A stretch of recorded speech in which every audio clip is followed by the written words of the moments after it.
Welcome back to the Bumper Breakfast. We have Olayinka Olajanios joining us this morning on the table. Good morning. I love your black and white, really. Thank you.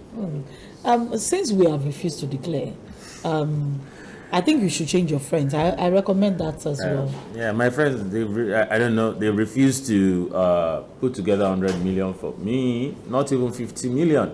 So not even 20 million. I think I need to rethink because people like us that don't have those millions. So how do we, they are buying. The ATLA is buying. Farmers are buying. The traders are buying. Everybody, they are buying for their friends. And here I am saying I have friends, and they can't. Come on, 100 million though.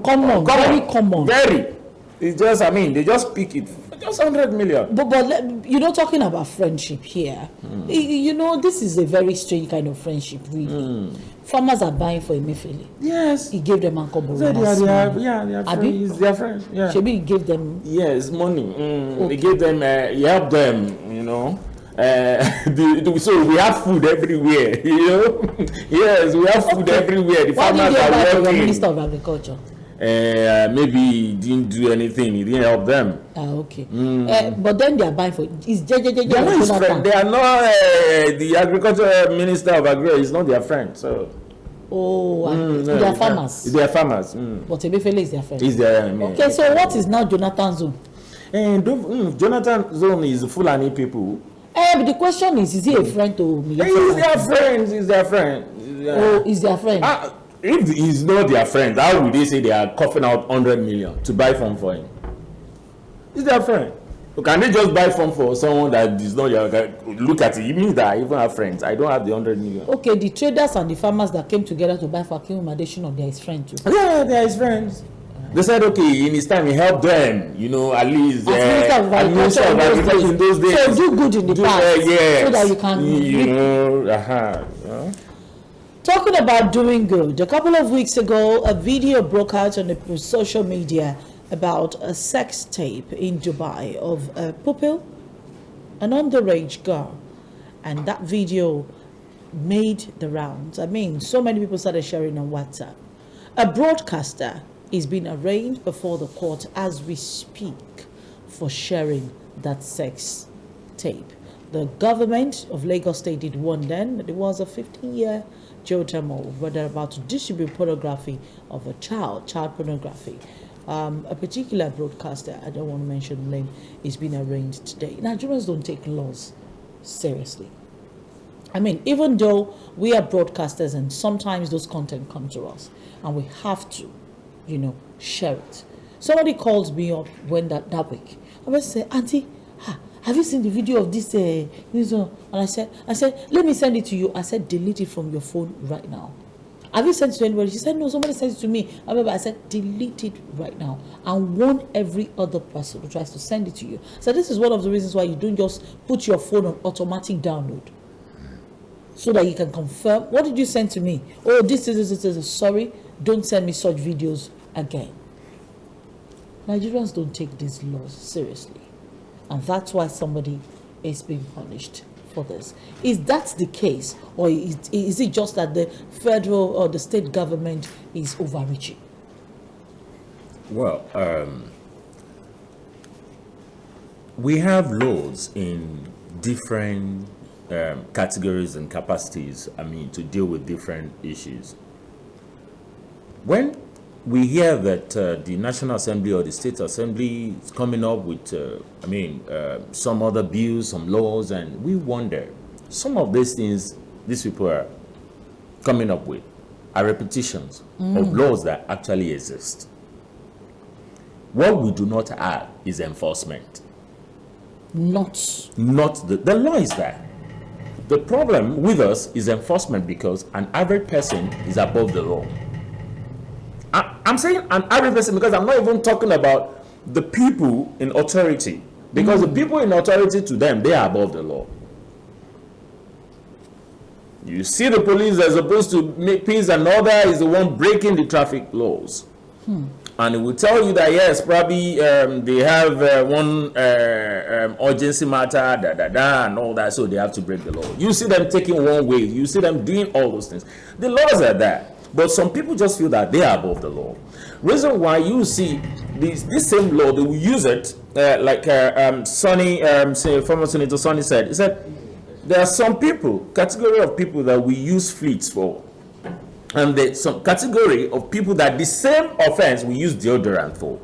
So that is what, that insecticide, and deodorants, So it now depends on who is involved, and that is where we find ourselves over years, and that is why we are here. The sharing of such videos, the law frown against it, and there are penalties for such, and a lot of Nigerians don't even know this. Well, maybe because I would say maybe they are not exposed, or they are no orientation. They don't really know what they should do, what they should not do. For instance, if a journalist is not aware of such law, and you are a journalist, and you are not aware that there are some videos that you shouldn't share, then I mean, I have a question for such person. So there are some things you should know. It's like a lawyer, for instance. Don't be deceived. There are lawyers who will share those things. I belong to a platform of some lawyers, and by the grace of God, okay, fine. We have to. We have admins and all that. And one thing, anytime I come, I said, look, here is not Market Women Square or platform. So if you go against the rules of you should not do this, you should not do this, you still see lawyers doing some things. And I ask, and you went to school, and you are a lawyer, and you should know the law. So what do you tell people that are not lawyers, that may not be privy to these laws? So what do you tell them when they come to you if you are doing it? The same thing. So you see them sharing those, like we have platform, come, nobody should share this. If you try it, we take you out. So we remove you, we block you, and we remove you. That's what we do. So nobody comes to that platform and share all sorts of rubbish. Not such videos, whatever on our platform. Strictly for the business that platform was created for.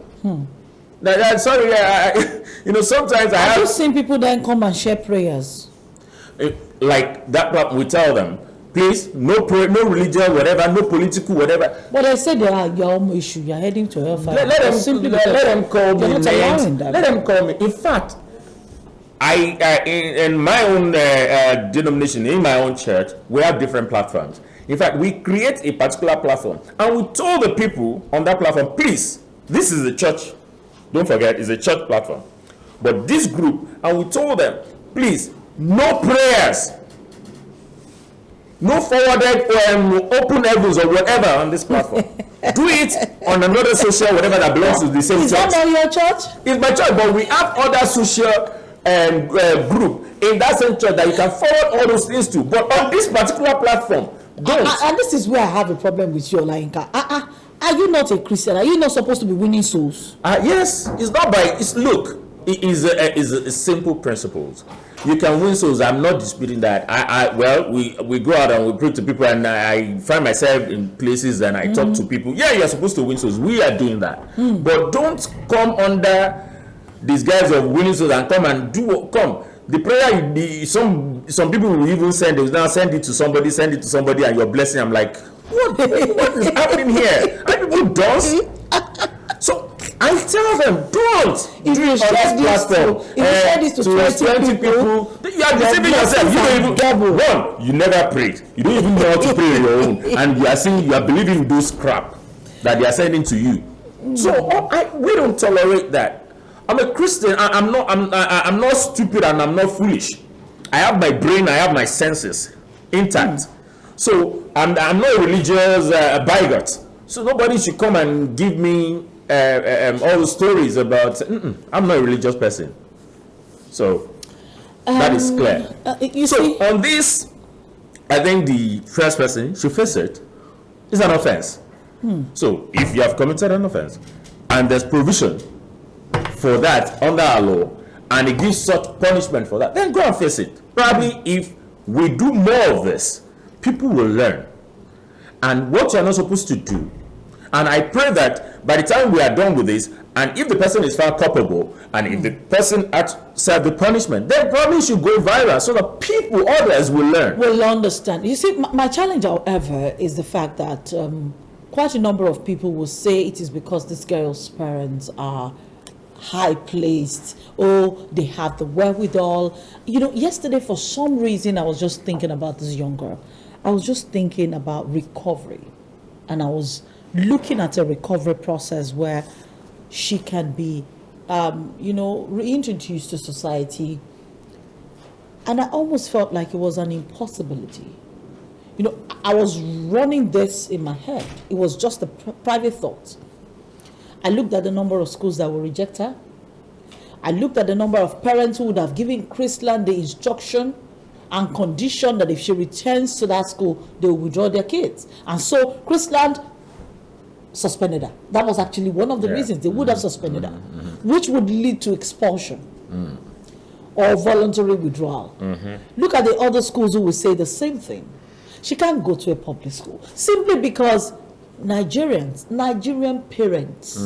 parents like you and I chose to victimize a victim. Yeah, unfortunately, it's sad. It's sad because you see, solution is not rejection. Sure. Solution to this is not rejecting this girl. It's not, and that's why some of us were not happy when they started displaying this girl everywhere. Showing this, snapshotting and sending everywhere. In fact, I'm sorry, because a lot of people will be asking, hey, what about that? She did that girl is this, that. That's not where she's a little child. How did she get there? Thank you. We are concentrating on the way forward now, and not about what she did or what has happened. Now, it's not about rejecting this girl. This girl they need to work on a psychologist. They need a psychologist. They need someone to work on her so that all this, she can come back to the society. And then, now the challenge is this. Our society need a serious orientation on how we handle victims of some of these issues. It's not treating them like people with leprosies. Outcast. No, it's not going to bring any solution. That's not a way to help them. And meanwhile, we are closeted abusers. Very well. Totally. So he's not going this route. I think right now what we should do is to see how to help this girl. I don't see why schools should not absorb this girl, should not bring in this girl in to say, okay, come. It's just to know, okay, there's an issue, monitor the girl, do what you have to do, and this girl can be a better girl tomorrow. There are people that they have stories, they have their past, and was really horrible. But today, they're wonderful. And you never really can tell what the future is for anybody. Thank you. Talking about the future and talking about obeying laws, a video broke out on social media as well, and this one brought quite a lot of attention, to the Nigeria Customs Service. This is a typical thing that happened. There was an argument between the special advisor to Governor Ifeanyi Okowa and I think his name is Samson or thereabout, Sunday or thereabout, with this custom officer. And in the process, the man slapped him. As in, the man actually slapped him. Are you talking to me? And the man moved close and slapped, as in he gave him a slap. He gave him a slap. And you see that slap was so resounding, I can't forget it, because I don't think that video is complete. We've not seen the slap. You really needed to have seen this. The man moved closer and slapped him and said, I saw custom the video. officer. You saw the video? Yeah. And then somebody, what I was not talking about, saying, why would a custom officer slap a person in the name of a conversation? And the person answered me and said, you think it's only soldiers that slap? You've not seen customs where they're slapping at the border before? Or slapping when they're asking you simple question, how did you get the goods? How did you... I was shocked. Then somebody else came with the fact that he was doing a skit. He was shooting a skit and he had props in his car, toy gun, this, that. And they picked him up. They stopped him, they picked him up, and they said he had guns. And then they saw that, when they checked everything, they saw that they were props and they were plastic and, all of it. And he showed them that he was shooting a skit. And they said because he didn't have the license to shoot a skit, they gave him a fine of about 1.5 million naira. When he threatened them with a lawyer, the money started coming down. And I said this. Where are we going? Well, if it's about where we're going, unfortunately... Is it normal for them to slap? What you see... Yes. Is not the training these people receive. Oh. What you see is the individual at par. And that is an average Nigeria in display. I was at my daughter's school when they resumed, where they were parking and okay, let everybody park and drop this and do that. So where we parked, there was a woman. She came in and she parked on the place that would take 2 cars. And all I did was to wind down. I said, Madam, please, can you just move closer to this or to that side so that you can have space for another vehicle. Consider order so that another vehicle could come in. She went up. Who are you to tell me where to park? Who are you to talk to me like that? Immediately I just pressed my window button. Why not? I had to mind my business. That is an average Nigeria with frustrations and with little or nothing up there. Now, why I said this is not the training these people got. I was opportune to, I went through a training under the security, particularly let me use the police. And while they were coming to teach us some things, lecturing and all that, I kept asking one question. And the question I was asking all the senior officers that were coming to teach us, do you teach all those policemen out there this same thing you are teaching us? And they said yes. I said, but this is not what we see out there. They would also tell you yes, they know. God bless you. They said yes, they know. I said, so why? Well, not all. To be fair to the police, I always say this, there are fine policemen around. But this set of people that are on the road misbehaving and doing this in the name of policing us. Policing us. And that is what could have let's even say the man has said, I am this or abuse you. That's who I want to slap. No court. There's a particular case. In fact, the case went all the way to Supreme Court, and he just said, look, Olenie, you are mad. You cannot say because somebody said you are mad and you say you want to, is a provocation then, or you want to carry gun and shoot because somebody is calling you names. I said, come. It's abuse from words. Then you are abuse. Return the abuse. You have mouth. You don't have mouth. Not that somebody has said whatever he has said. Who, as a security officer, you are supposed to lay good example. Well, though I can't say arrest because I don't know what offense you'll be arresting him for. But then raising your hand to slap the person is a no-no. No law has allowed you to do that in such circumstances. It's not as if this man is carrying gun or is running or he has committed an offense and you're trying to arrest him and he's evading arrest and all that. So which reason will you say you have? You have to slap for the slap. So I think it should be made a scapegoat. The appropriate authorities should do the needful and let him face. The dance, or what do you call it? Let him face it, so that let others see that when you do this, look, these people pay your salary. I don't get it. You see FRC. If I pay your salary, then you still beat me. Have you seen FRC officials jumping on top of a vehicle like this that they want to fly away? and the vehicle is driving and they too they are on it. Like, I'm asking for reforms, and okay, I asked them the other question that comes. Do you at different times do you bring in these people back for training? Retraining. They don't do that. What they do, maybe the ones that looking for promotions. Okay, so they train them for the next level. For promotions. Maybe that's why you hear one course and all that for one promotion and get for the next. But most of the people on the road, no. They don't rebrand, they don't, no reform.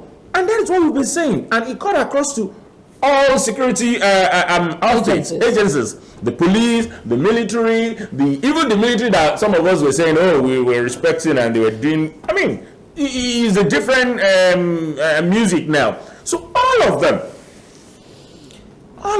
I think we need a serious reform. Maybe aside from the Naval or the Air Force people, I think those ones are prim, proper. They don't get involved in this mess. They are prim and proper. Those ones don't go to they control traffic with stick. Or maybe because they don't really interface with people. Maybe all these ones maybe all these ones that interface with us as human beings. Maybe we offend them and they think what we should do. Because I see an average soldier, Nigeria Army or Air Force or something, controlling traffic on that way coming from MM2, and they hold one stick. 3 of them are on the road. Everybody said it's correct. 50 policemen are on the road. People are just looking at the policemen like this and going and misbehaving. So I do not get how we continue to have the same result every time, despite the fact that we have well-qualified trainers in Nigeria that can do this job better. But of course, it's a conversation that we keep having until we get it right. We hope one day we would live in Nigeria that we'll be proud of to our kids and the ones coming after them. Thank you so much, Olayinka, for being here with us this morning on the Bumper Breakfast. We'll take bye-bye now and tell you we'll see you tomorrow bright and early again. Wednesdays are for women on the Bumper Breakfast, and we're hosting so many women tomorrow that you will be glad you joined us. Don't miss it. Bumper Breakfast, 8:30 a.m. tomorrow morning. Have a beautiful day. Bye-bye.